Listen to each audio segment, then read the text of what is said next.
உங்க பிள்ளைகள் ஸ்கூலுக்கு போறாங்க. ஒரு நாள் சாப்பாடு குடுத்து விட மறந்துட்டீங்க. இயற்கையா நடக்கும். சில சமயம் நாம சாப்பாடு குடுத்து விட மறந்துடலாம். அவங்க லஞ்ச் பேக் எடுக்காம போயிரலாம். பக்கத்துல இருக்கிற பொண்ணு இப்படியாய் சொல்லுகிறாள், "பாத்தியா, உன் வீட்ல உனக்கு சாப்பாடு குடுத்து விட மாட்டாங்க இனிமேல்." அவ்வளதான். இல்ல இந்த மாரி இதுக்கு முன்னாடியும் நான் மறந்துட்டு வந்திருக்கிறேன். மதியம் ஆஃபீஸ்ல வந்து குடுத்துருவாங்க. இல்ல, இல்ல தரமாட்டாங்க. மதியம் உங்க பொண்ணு வெயிட் பண்ணுது. உங்க பையன் வெயிட் பண்றாரு. மதியமும் சாப்பாடு வரல. எல்லாரும் சாப்பிடுறாங்க. சாப்பாடு வரல. 12, 1, 2 ஆயிருச்சு. இனி வர வாய்ப்பில்ல. கிளாஸஸ் ஆரம்பிச்சிருச்சு. இந்த பொண்ணுடைய மனநிலைமை எப்படி இருக்கும்? இனி நமக்கு எதுவும் தரமாட்டாங்க.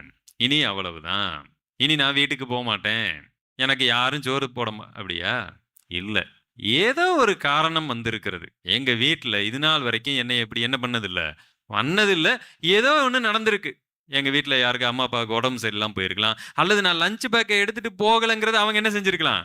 கவனிக்காமலே விட்டுருக்கலாம். அவங்க தவறானவங்க இல்ல. ஏதோ ஒரு காரணம் இருக்குன்னு ஒரு பொண்ணு நெனச்சா, அது சரி. இத்தனை நாளாக அப்பா, அம்மா கரெக்ட்டா அந்த பிள்ளைய நடத்தி இருக்கிறாங்க. இது தன்னுடைய அப்பா, அம்மா புரிஞ்சுகிச்சுன்னு அர்த்தம். ஆனால் ஒன்று நடக்கவில்லை என்பதற்காக, தன்னுடைய அப்பா, அம்மா சரியில்ல, இது எனக்கு வேண்டாம் என்று யோசித்தால், அங்கு சம்திங் ராங். நான் கேட்கிறேன், நீங்க ஜெபிச்சீங்க, ஏதோ ஒண்ணு நடக்கல. ஐயோ, குய்யோ, முறையோன்னு கதறுகிறீர்கள். அப்ப என்ன சொல்ல வர்றீங்க? ஒண்ணு தேவன் மோசமானவரா இருக்கணும். நீங்க ஜெபிச்ச காரியத்தை கொடுக்காத தேவன் மிக மோசமானவரா இருக்கணும். ஒண்ணு அப்படித்தான் சொல்ல வர்றீங்களா? இல்லை. ஏதோ ஒரு காரணம் இருக்கிறது. அது நடக்கவில்லை. பரவால்ல ஆண்டவரே. எனக்கு அத பத்திலாம் கவலை இல்ல.